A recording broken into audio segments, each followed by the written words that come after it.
Vamos então começar, gente. Vamos orar para começar?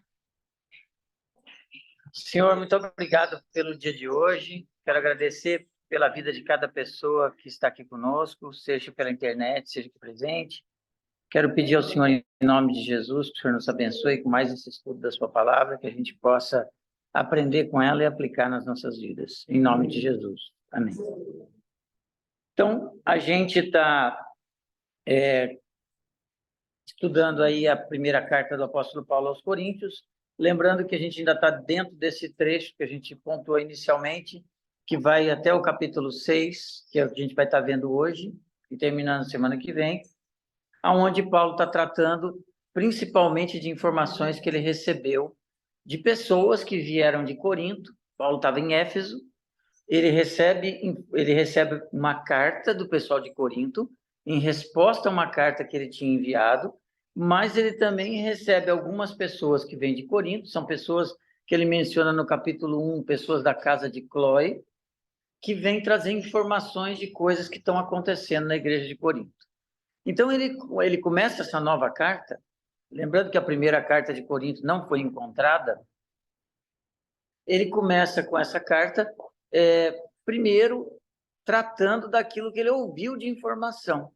Então, ele vai tratar de problemas de divisões que estão tendo na igreja, ele vai tratar de coisas que a gente já estudou, e problemas de moralidade na igreja, que a gente viu algumas semanas atrás, e agora ele vai tratar de um outro problema que está acontecendo na igreja, de problemas de relacionamento entre dois irmãos da igreja, com um deles buscando a justiça de Corinto a respeito do problema. Aqui eu tenho que recordar uma coisa que a gente viu no começo. Corinto era uma cidade grega, e ela tinha sido povoada por pessoas que tinham vindo de Roma, uma nova Corinto que tinha sido construída, e o sistema judicial de Corinto, ele era um sistema judicial que ele era influenciado pelas leis romanas, mas tinha uma influência muito grande, até dentro da sociedade como um todo, de pessoas que eram chamadas de patronos, pessoas que tinham grande poder aquisitivo, grande influência social, e essas pessoas elas faziam parte da cultura, fazer favor aos outros para poder receber alguma coisa em troca. Isso era parte da cultura de Corinto. Assim, isso influenciava tudo, inclusive o sistema judiciário também, tá? A gente, então, já tratou a questão da igreja dividida, a questão da moralidade, a crise de autoridade. Agora, tem essa outra questão aqui, que a gente vai... Opa, peraí, que só que eu estou passando, o pessoal está indo a outra... A aula antiga. Deixa eu interromper o compartilhamento, que para eles aqui estava indo a aula antiga. Eu abri a aula nova e foi a aula antiga.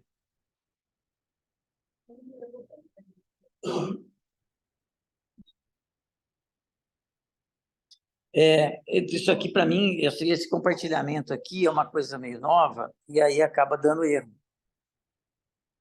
É uma coisa que eu não costumo usar.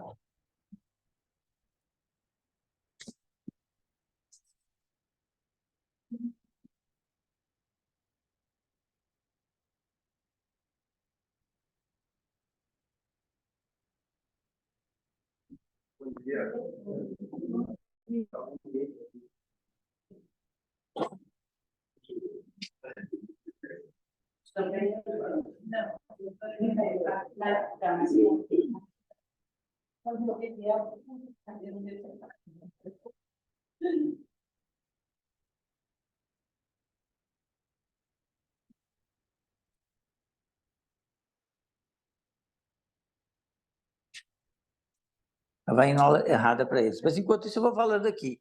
A gente tem essa questão do litígio, que vai do capítulo 6 do versículo 1 ao versículo 11, e que, capítulo 6, do versículo 1 ao versículo 11, que é o que a gente vai estar vendo hoje com vocês.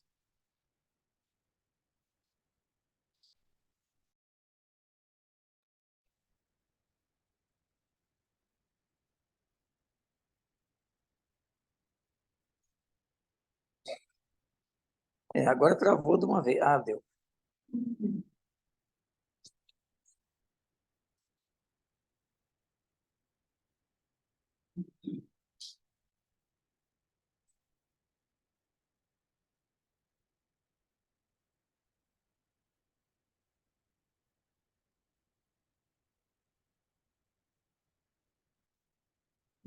Perfeito, agora está certinho. Então, e que era um caso de litígio que Paulo considera entre o versículo 1 e o versículo 6 uma vergonha para a igreja. Lembra quando ele tratou da questão da imoralidade também? Da mesma maneira, ele diz que pior do que ter um caso de imoralidade dentro da igreja era a igreja consentindo a imoralidade. Aqui ele trata esse problema da divisão como sendo também uma vergonha para a igreja, o fato de existir esse tipo de divisão. E depois, a segunda parte, ele trata diretamente com a pessoa que estava entrando na justiça de Roma, da Grécia, de Roma, contra o outro irmão e contra quem prejudicou. Vamos lá. O que era esse caso? O que é a ideia central aqui? Se você pega o capítulo 5 e lê o versículo 12 e 13, você percebe que Paulo já estava preparando o terreno para o que ele escrevia no capítulo 6. Porque ele repete 3 vezes o verbo julgar. E ele vai estar falando exatamente sobre julgamento de novo no capítulo 6. Tinha ligação com o capítulo 5, porque o problema do capítulo 5 é que a igreja deveria julgar um irmão que estava vivendo uma situação de incesto e não julgava. Mas tinha a ver também com o que ele ia tratar no capítulo 6, que era uma disputa judicial entre 2 irmãos. Então, ele já estava preparando terreno para isso, falando dessa questão. E ele vai tratar aqui de outro julgamento agora que estava acontecendo dentro da igreja. Pelo que o que tudo indica, esse relato foi trazido também pelos informantes da casa de Clói. Embora não seja mencionado que eles disseram isso, mas pelo contexto, a impressão, a interpretação provável é que essa informação tenha sido trazida por ele. E isso mostrava uma completa inversão nos padrões que os coríntios deviam ter com relação a essas situações. Isso era reflexo daquela crise de autoridade que Paulo tinha. Eles não estavam se importando com as posições que Paulo tinha. Eles estavam desprezando as posições de Paulo. E essa crise de autoridade estava levando a tudo isso. Eles não julgam o que tinha que ser julgado dentro e estavam levando para fora coisa que eles deveriam julgar dentro. O caso seria o seguinte: um determinado homem, que nós vamos chamar aqui de homem A, fraudou um outro homem da igreja, que nós vamos chamar de homem B. Essa situação provavelmente envolvia 2 pessoas que tinham uma situação de até certa liderança dentro da igreja.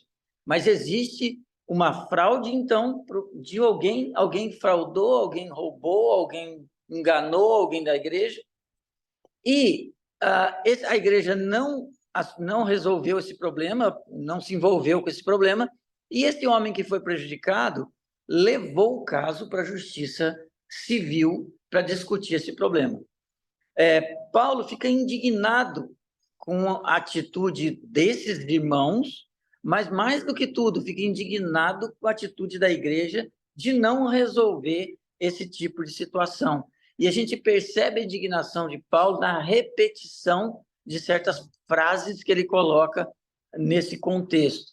Ele usa aquilo que a gente já viu ele usar várias vezes, que são perguntas retóricas. Perguntas que você já sabe a resposta, mas você pergunta para levar a pessoa a refletir sobre aquilo. E esse uso que ele faz, ele usa de uma forma bastante dura para poder advertir. Depois, no final, ele vai advertir de maneira muito severa esse que provocou a fraude nesse outro irmão. Então, o contexto que a gente está vivendo aqui, desde que a gente começou isso, esse estudo a respeito dos problemas de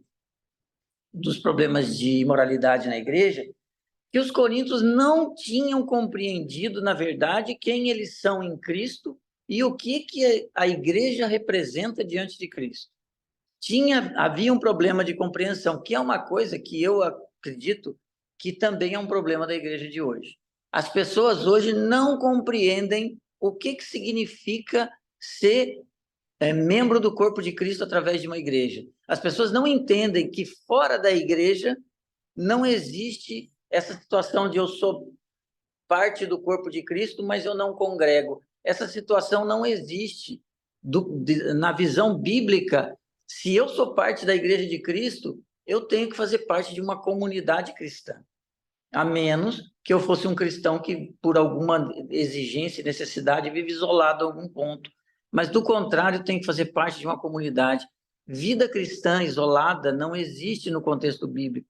E os coríntios tinham problema de compreensão disso. Então, do versículo 1 ao versículo 6, na NVI, Paulo escreve assim: se algum de vocês tem queixa contra outro irmão, como ousa, olha a indignação que ele tem aqui, como ousa apresentar a causa para ser julgada pelos ímpios em vez de levá-la aos santos?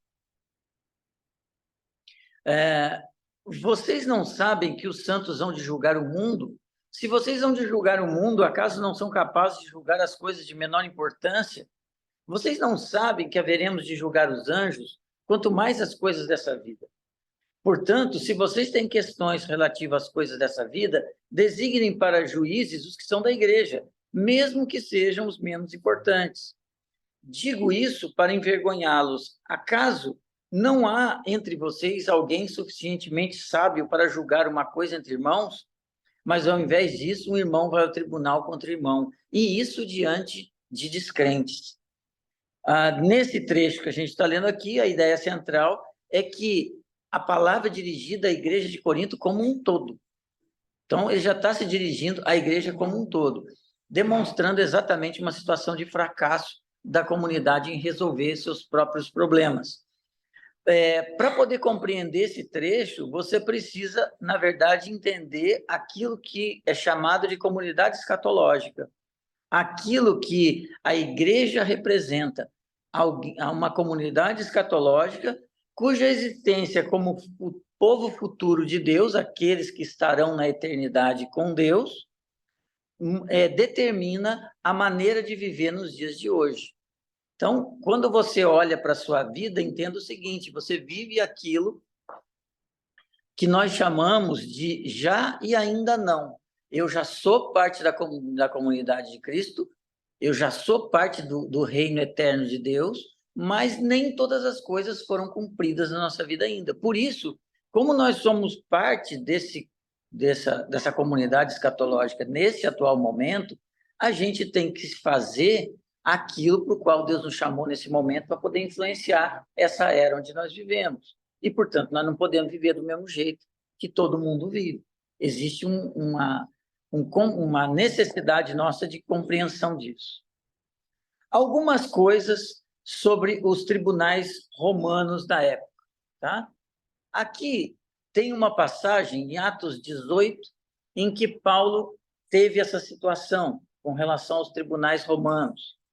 No capítulo 18, a partir do versículo 12, Lucas, escrevendo Atos, escreve assim: sendo Galho procônsul da Acaia, os judeus fizeram em conjunto um levante contra Paulo e o levaram ao tribunal, fazendo a seguinte acusação: este homem está persuadindo o povo a adorar a Deus de maneira contrária à lei. Quando Paulo ia começar a falar, Galho disse aos judeus, apresentando queixa de algum delito ou crime grave, seria razoável que eu os ouvisse. Mas, visto que se trata de uma questão de palavras e nomes de sua própria lei, resolvam o problema vocês mesmos. Não serei juiz dessas coisas. E mandou expulsá-los do tribunal. Então, todos se voltaram para Sóstenes, chefe da sinagoga, e o espancaram diante do tribunal. Mas Galho não mostrava nenhuma preocupação com isso. Então, Paulo tinha, e tem outras passagens aqui, que ele tinha tido contato com situações envolvendo o tribunal romano. Primeira coisa, é que esses tribunais, às vezes a gente tem uma ideia de tribunal e acha que, como você tem essa figura na sua mente no dia de hoje, em que você está num lugar, dependendo para poder discutir uma causa, tá o seu advogado, você, o advogado do outro e um juiz. Não era bem assim. As questões eram públicas. Então, quando eu tinha que julgar algo, era julgado de maneira pública. As pessoas presenciavam aquilo. Outra coisa importante é que esses tribunais eram conhecidos por algo que a gente pode chamar, dentro da visão de mundo que a gente tem hoje, de corrupção. Não eram propriamente tribunais que julgavam as pessoas de uma maneira igual, independente da sua posição social, independente de tudo. Eram tribunais que tinham certos problemas. E eles então funcionavam à vista de todos e não tinham esse problema, não tinham essa questão de igualdade. Então já começa daí. O motivo da disputa. Se você pega o 1 Coríntios 6 e lê do 7 ao 10, você vai ver escrito assim: o fato de haver litígio entre vocês já significa uma completa derrota. Por que não preferem sofrer a injustiça? Por que não preferem sofrer o prejuízo? Em vez disso, vocês mesmos causam injustiças e prejuízos, e isso contra irmãos. Vocês não sabem que os perversos não herdarão o reino de Deus? Não se deixe enganar, nem imorais, nem idólatras, nem adúlteros, nem homossexuais passivos ou ativos, nem ladrões, nem avarentos, nem alcoólatras, nem caluniadores, nem trapaceiros herdarão o reino de Deus. Embora não seja declarado no texto de maneira explícita, o contexto e as palavras que Paulo usa aqui sugerem literalmente roubo ou trapaça. Esse foi o problema envolvido. Então você imagina, você está dentro de uma igreja hoje e o que não se discute é que o litígio era movido por problemas de bens materiais. Então isso é claro. Você imagina hoje você está na igreja aqui e existe uma situação em que alguém teve uma atitude que prejudicou do ponto de vista material outro. E ao invés da igreja se posicionar com relação a isso, deixa o problema ser resolvido lá fora sem que a igreja se posicione. Aqui só um parênteses. Paulo não está criando aqui nenhum tipo de mandamento, até porque Paulo não cria mandamentos, Paulo ensina aquilo que são os mandamentos de Deus, então toda vez que ele tem que colocar algo que não seja um mandamento, ele coloca que isso é a posição dele, pessoal. Mas então ele não está criando aqui uma regra para dizer que você não pode recorrer à justiça contra qualquer situação de injustiça que você sofra. Não é isso. Eu estou falando isso para vocês porque eu já vivi na vida cristã situações em que uma pessoa chega e fala que não pode reclamar algo na justiça porque a Bíblia diz que não pode. Não é isso que Paulo está ensinando. O que Paulo está dizendo é que a igreja precisava se posicionar. E nesse contexto aqui, a igreja deveria se posicionar para resolver o problema. Mas e se a pessoa não quisesse? Então, se a pessoa não quisesse, aquele que prejudicou não quisesse, a igreja deveria tomar a mesma posição que tinha que ter sido tomada com um homem que tinha cometido um incesto. Tira esse homem da comunidade. Ele não faz parte da comunidade, mas a igreja que tinha que ter resolvido e se posicionado. E simplesmente o problema foi para a justiça. O problema disso, a situação se tornou, como os tribunais eram públicos, se tornou conhecida de toda a comunidade. Qual a consequência disso? A visão de uma comunidade cristã fica deformada na vista dos não crentes. Se você for lá na frente, no capítulo 10 de Corinto, versículo 32, se eu não me engano, você vai ver que Paulo, quando ele está tratando de uma coisa, ele diz, e quando ele está tratando de questões como carne consagrada a ídolos, ele diz para você não ser tropeço, nem para judeus, nem para gregos, nem para a comunidade de Cristo. Então, a gente sabe que a gente não deve ser motivo de alguma forma de tropeço, nem para pessoas da nossa igreja, nem para as pessoas de fora da igreja. E aqui o problema estava sendo levado para fora. Ele coloca aqui, então, no versículo 1, pegando versículo por versículo que ele diz: se você tem queixa contra o irmão, como ousa apresentar a causa para ser julgada pelos ímpios em vez de ser julgada pelos santos? Isso não é NVI.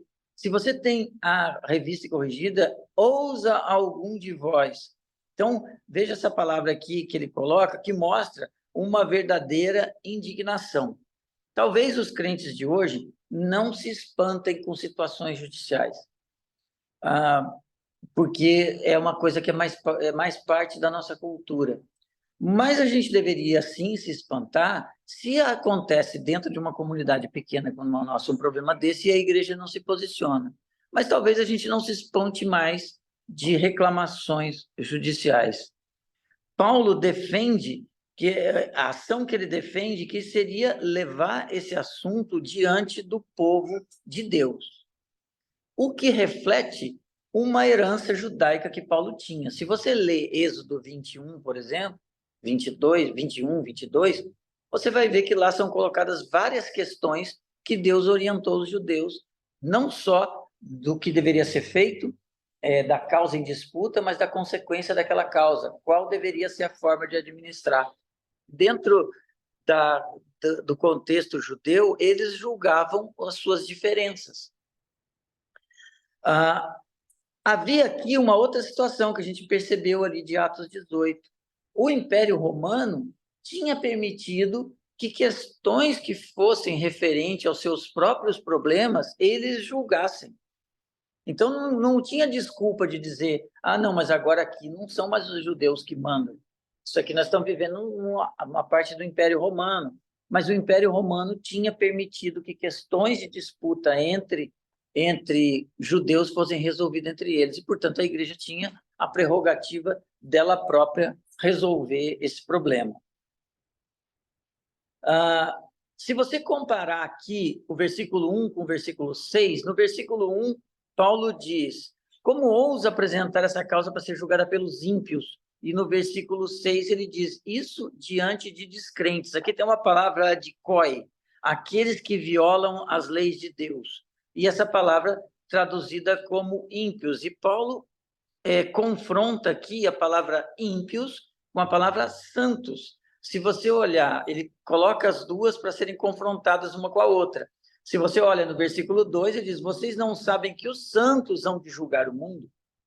Nessa relação ímpios e santos, a gente está vendo aquilo que Paulo quer colocar, a visão escatológica da igreja que Paulo está colocando, imprimindo nessa passagem. Aqui, aqueles que herdarão o reino de Deus, os quais Deus julgará por meio de seu próprio povo, é como se ele dissesse assim, olha, vocês são o povo de Deus, que vai julgar por meio desse povo, o próprio Deus vai julgar aqueles que não são o povo de Deus, e vocês estão deixando essas pessoas julgarem coisas de vocês. Essa é a situação que ele está colocando aqui. Será que Paulo está menosprezando os tribunais corruptos romanos nessa situação? Quando ele diz pelos ímpios, ele estaria talvez usando uma forma pejorativa de se referir às pessoas? Não, ele está simplesmente dizendo que essas pessoas não têm a mesma fé e que a gente deveria resolver o problema. Pois lá embaixo, isso é traduzido como diante de descrentes, ele usa essa palavra diante de descrentes. Então, a ideia de Paulo aqui é essa, a igreja tem que resolver esses seus problemas. Se vocês resolvem problemas maiores, por que não podem resolver problemas menores? Nesse versículo 2, ele põe, então, vocês não sabem que os santos hão de julgar o mundo? Se vocês hão de julgar o mundo, acaso não são capazes de julgar as coisas de menor importância? Embora no versículo 1 ele mencione diretamente o homem que levou o problema, aqui no versículo 2 ele está mencionando a igreja. Então ele traz isso para o contexto da igreja, é um problema de posicionamento da igreja. Entre o versículo 2 e o versículo 4, ele vai fazer essas perguntas retóricas que diz, vocês não sabem que?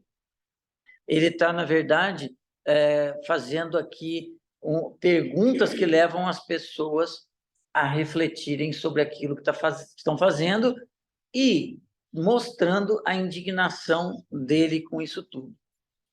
Paulo faz um jogo de palavras com a palavra julgar nesses contextos que estão aqui. A palavra julgar aparece várias vezes, desde o capítulo 5, finalzinho do capítulo 5, até aqui. Paulo, então, apresenta os fundamentos teológicos para não ir até os ímpios. vocês são o povo escatológico de Deus. Já, mas ainda não. Para Paulo, as realidades futuras são tão certas quanto o próprio presente e condicionam tudo aquilo que a igreja faz no presente. Então, aquilo que nós já somos no futuro condiciona aquilo que nós fazemos no dia de hoje. Esse deveria ser um pensamento nosso.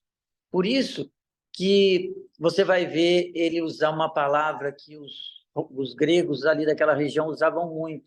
Tudo me é lícito, mas ele diz, nem tudo convém. Tudo me é lícito, mas não me deixarei dominar por nenhuma delas. Tudo é lícito, mas nem tudo edifica. Porque na visão de Paulo, e é a visão que nós devemos ter, porque é a visão bíblica, na medida em que nós somos o povo futuro de Deus, isso deve mudar a maneira como nós vivemos no tempo presente. Essa é uma verdade que deve estar sempre presente na nossa mente. O pressuposto escatológico de julgamento, escatologia apocalíptica, era baseado numa situação que a gente pode dizer que é escatologia apocalíptica judaica. Daniel capítulo 7, na versão Septuaginta, se você olhar na sua versão, está um pouco diferente disso que está aqui, mas 7:22, na versão da Septuaginta, que era uma versão muito usada naquele tempo, está dito assim, o julgamento foi entregue aos santos do Altíssimo. A ideia é que, na visão apocalíptica judaica, é exatamente isso, que no julgamento final de Deus, de alguma maneira, os santos de Deus estarão presentes nesse julgamento. Então, essa é a ideia que ele quer trazer aqui, para que eles, como contexto teológico, para que eles julgassem seus próprios problemas. Versículo 3 e 4. Vocês não sabem que haveremos de julgar os santos, quanto mais coisas dessa vida. Portanto, se vocês têm questões relativas a coisas dessa vida, designem para juízes os que são da igreja, mesmo que sejam os menos importantes. É provável que Paulo tenha usado anjos aqui para poder dar ênfase ao que ele disse no versículo 2. Então, ele usa aqui anjos, é provável isso. É possível, alguns colocam que talvez sejam os anjos caídos. É possível, mas alguns acreditam que, na verdade, o anjos foi usado para dar uma ênfase ao que ele falou antes, do julgamento de questões mais ligadas a questões apocalípticas. No versículo 4, quem são os menos importantes? O que Paulo quer dizer, mesmo que sejam os menos importantes? Gordon Fee, que é um dos autores mais respeitados nos comentários a respeito de Coríntios, ele defende que Paulo não queria dizer que os cristãos desprezam os juízes pagãos, mas que eles são aquelas pessoas cujos valores e julgamentos a igreja rejeitou ao adotar padrões totalmente diferentes. O que Paulo está dizendo é que os tribunais são compostos de pessoas que desprezam aquilo que Deus instituiu e que, portanto, eles não são capacitados para poder julgar. Então, esses menos importantes podem ser menos importantes dentro da comunidade, não líderes, outras pessoas. Não se tem uma posição clara sobre quem Paulo quer dizer com esses menos importantes. Numa leitura rápida que a gente faz, a impressão que a gente tem é que os menos importantes seriam talvez pessoas menos importantes da comunidade, mas não é tão certo assim. A gente não tem como afirmar isso claramente. No versículo 5, digo isso para envergonhá-los. Acaso não há entre vocês alguém suficientemente sábio para julgar causa entre irmãos? Numa igreja onde pessoas, como os coríntios, eram cheios de arrogância, eram cheios de orgulho, aonde eles achavam que eles eram sábios demais e que isso era um lema para eles, como que eles não são capazes de julgar uma coisa tão simples como essa? Paulo está usando aqui, na verdade, uma atitude de sarcasmo.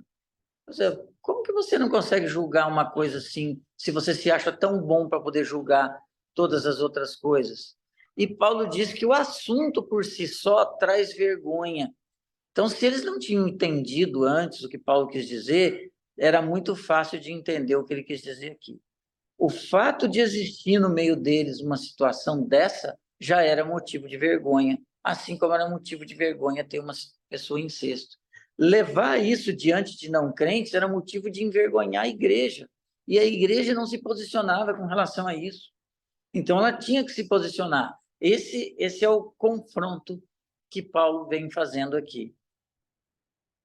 No versículo 6, ele põe então: mas ao invés disso, um irmão vai ao tribunal contra outro irmão, e isso diante de descrentes. Para Paulo aqui, perante descrentes, não era só juízes. Perante descrentes era expor aos de fora, lavar a roupa suja da igreja publicamente. Todas as pessoas ficam sabendo. Gordon Fee diz que os leitores de hoje talvez fiquem, de certa forma, espantados com o grau de aborrecimento que Paulo demonstra nessa situação, o que para ele é uma demonstração da falta de compreensão que os crentes de hoje têm a respeito do papel da igreja. Então, a gente precisa parar, talvez, para poder refletir um pouco se eu tenho um entendimento correto de qual o papel da igreja. Eu digo isso para vocês porque as pessoas muitas vezes entendem o participar de uma igreja ou sair de uma igreja de uma maneira muito semelhante ao que as pessoas entendem hoje como ser sócio de um clube de futebol, ser matriculado numa escola ou participar de alguma comunidade qualquer de relacionamentos na sociedade de hoje. Às vezes, eu percebo que maçons têm uma compreensão muito melhor do que é fazer parte de uma comunidade do que crentes. Porque eles fazem parte de uma comunidade e compreendem, vivem aquilo de uma maneira entendendo do que eles são parte. E, às vezes, eu percebo que crentes não têm essa compreensão. Quando uma igreja julga algo, e a igreja, ao julgar algo, dá uma disciplina a qualquer situação, isso deveria ser entendido pela pessoa que está sofrendo isso de uma maneira muito mais pesada do que se sente hoje. O não poder, o não participar de atividades da igreja deveria pesar nas pessoas. O ser excluído, então, muito mais. E isso me passa a impressão de que não há essa compreensão verdadeira. A questão dos tribunais aqui, que ele diz que, principalmente nos Estados Unidos, segundo ele, existe uma... Às vezes as pessoas leem essa passagem e não entendem qual o problema de ir à justiça contra alguém, porque lá na cultura deles vão na justiça contra tudo. Então, por que Paulo ficou tão irritado com isso? Uma coisa que, normal, alguém prejudicou alguém, eu fui na justiça.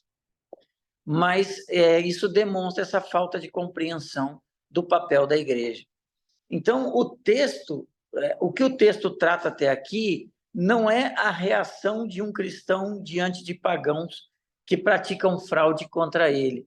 Se uma pessoa de fora praticar uma fraude contra você ou te prejudicar de alguma forma, você não vai trazer esse assunto para ser julgado diante da igreja. Se você tiver que julgar isso de alguma maneira, você vai ter que buscar a justiça para poder reclamar. Mas existe um outro princípio maior que está princípio por trás de tudo isso. A gente tem também posturas muito, muito belicosas, para se dizer assim, hoje em dia. Será que todas as coisas que às vezes as pessoas reclamam judicialmente deveriam reclamar? Será que a gente não deveria, em certas situações, ficando bem claro isso, exercer muito mais o papel que a Bíblia nos chama muitas vezes a exercer, de perdoar determinadas situações, de não fazer questão de coisas pequenas, porque aqui a briga está sendo por questões materiais.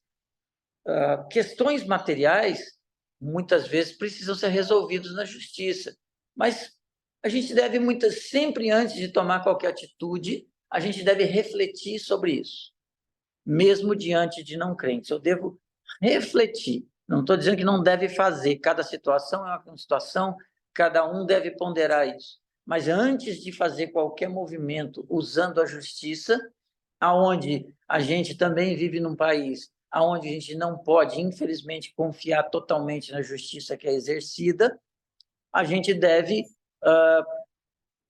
olhar isso com olhos de crente e decidir conforme aquilo que a gente tenha no coração da gente. Mas não é nada aqui que ele esteja dizendo que com relação a não crentes eu não possa fazer. Nesse caso, como todos, a gente deve avaliar sempre motivação e prioridade. Já tive situações em que eu fui materialmente prejudicado por pessoas e eu decidi não reclamar judicialmente. Eu preferi sofrer o prejuízo do que reclamar judicialmente. Mas isso é uma questão de foro íntimo de cada um. Isso aqui não dá para a gente julgar biblicamente de dizer que quem reclama na justiça alguma coisa para uma pessoa de fora, isso está errado, é pecado. Paulo não está colocando aqui um mandamento, ele está colocando aqui a posição dele, e a gente deve julgar isso. Mas, como tudo, a gente deve julgar as nossas próprias motivações. E, diante das nossas próprias motivações, a gente deve tomar as nossas atitudes. Com relação à igreja, sempre esse assunto, mesmo que ele acabe chegando aos tribunais, e principalmente se for uma situação de crime, isso tem que ser levado a conhecimento da justiça. Então, se eu vivo dentro da igreja uma situação de crime, isso a igreja tem que fazer notícia à justiça. Recentemente teve um escândalo nos Estados Unidos porque haviam casos de abusos dentro da igreja e a igreja não acobertou, de certa forma, a situação. Várias pessoas foram envolvidas nessa situação. Se é crime, a igreja não pode dizer, não, se não existe denúncia, a igreja mesmo, se ela tem conhecimento de algo, ela deve denunciar. Mas aqui não é uma questão de crime penal, não é algo contra a vida, contra a integridade das pessoas, é algo material. Algo material não se envolve nisso. A igreja não tem que fazer uma denúncia contra alguém porque, de repente, o Jorge pegou um dinheiro meu e não devolveu. Então a igreja tem que denunciar isso para a justiça? Não. Eu tenho que chegar e a igreja tem que resolver isso entre o Jorge e mim, e eu. Nós temos que resolver essa situação aqui. Agora, se o Jorge eu sei que o Jorge matou alguém, eu tenho que denunciar o Jorge para a justiça. Eu não posso acobertar isso e resolver isso dentro da igreja e ficar quieto. Tem que realmente ser julgado pela justiça, tá?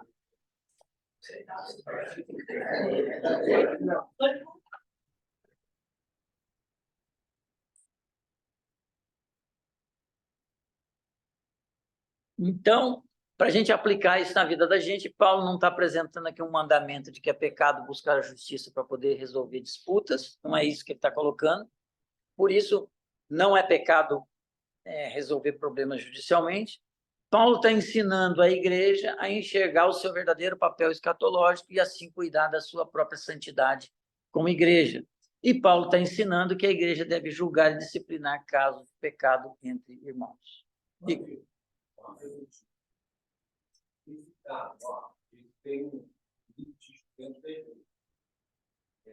Como que vai instrumentalizar isso?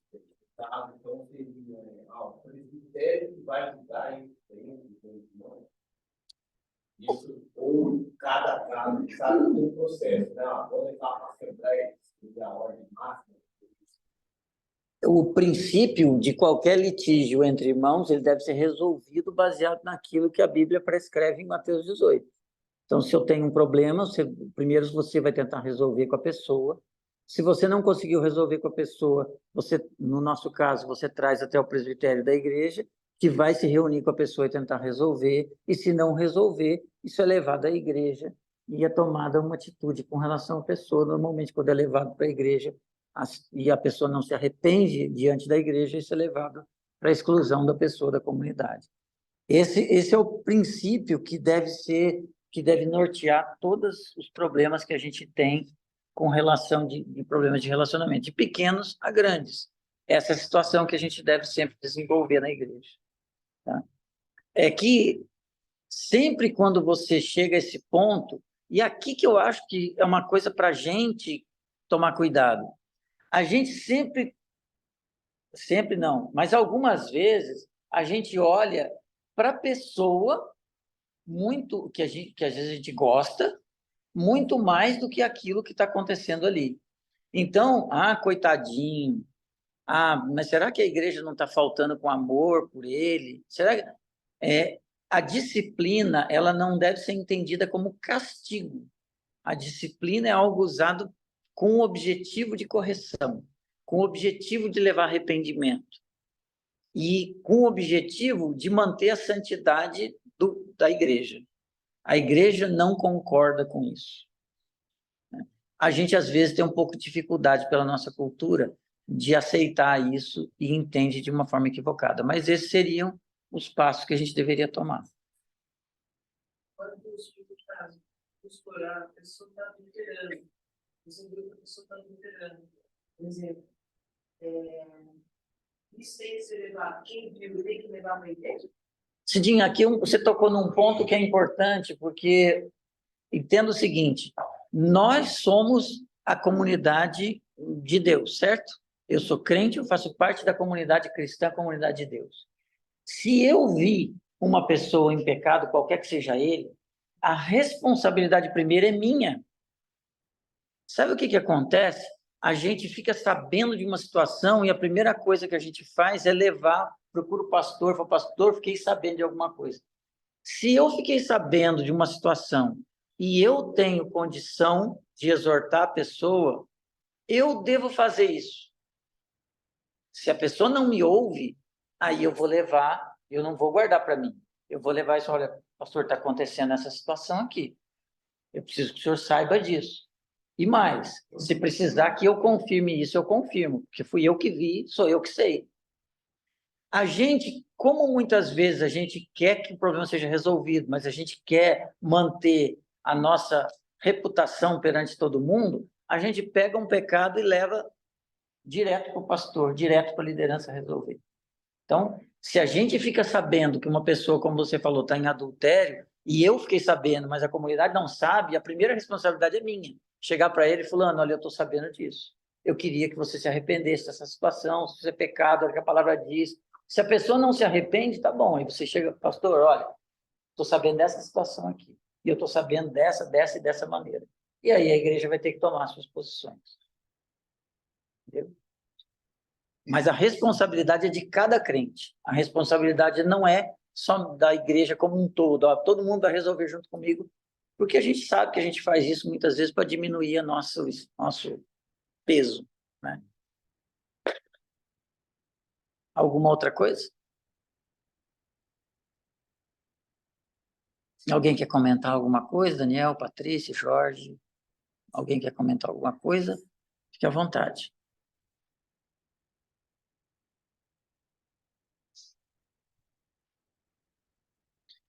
Muito bom. Se não tem, vamos orar. Depois a gente vai ter o nosso culto, tá? Senhor, muito obrigado pelo dia de hoje. Eu quero te agradecer pela tua palavra que nos orienta e nos ensina como agir em cada situação, mas acima de tudo, pelo teu Santo Espírito que nos conduz em situações que às vezes nós não temos toda a clareza de como agir. Agradeço ao Senhor, porque o Senhor nos ama, o Senhor nos quer bem, o Senhor nos quer no melhor dos teus caminhos. Pai, em nome de Jesus, continua cuidando de nós hoje, abençoa cada pai dessa igreja, que hoje possa sentir a alegria do privilégio que o Senhor nos dá de ser chamados de Pai, Pai que representa nessa terra uma imagem até borrada, mas uma imagem daquilo que o Senhor é para nós, nosso Pai. O Senhor é o Pai perfeito e cada pai dessa igreja possa olhar para o Senhor e buscar querer ser melhor como Pai, assim como o Senhor é perfeito para cada um de nós. Que a gente entenda o nosso chamado, a nossa responsabilidade de anunciar o Evangelho, de viver o Evangelho. Muito obrigado por tudo, Senhor, em nome de Jesus. Amém.